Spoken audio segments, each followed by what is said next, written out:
আজকে আমি তোমাদের সাথে আমি কীভাবে পাস্তা বানাই সেটা শেয়ার করছি। পাস্তাটা ভালো করে সেদ্ধ করে নিই। ভালোভাবে সেদ্ধ হয়ে গেলে নামিয়ে নিই। কেটে রেখেছি পেঁয়াজ, টমেটো, কাঁচা লঙ্কা। তারপর কড়াই অল্প পরিমাণে তেল দিয়ে অল্প পেঁয়াজ দিয়ে ডিমটা ভালো করে ভেজে নিই। ডিমটা ভাজা হয়ে গেলে নামিয়ে নিই। এই কড়াইয়ে অল্প পরিমাণে তেল দিয়ে পেঁয়াজ কুচি দিয়ে পেঁয়াজটা ভালো করে ভেজে নেব। পেঁয়াজটা লালচে লালচে ভাব হয়ে গেলে সেদ্ধ করে পাস্তাটা দিয়ে দেব।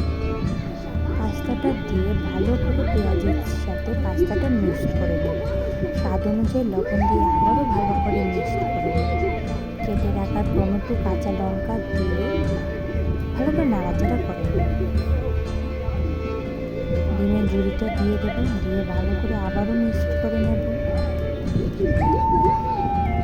চিলি সস আর টমেটো সস পাস্তার সাথে দিয়ে ভালো করে মিক্সড করে নেব। ভালোভাবে মিক্সড হয়ে গেলে ম্যাগি মশলাটা দিয়ে দেব।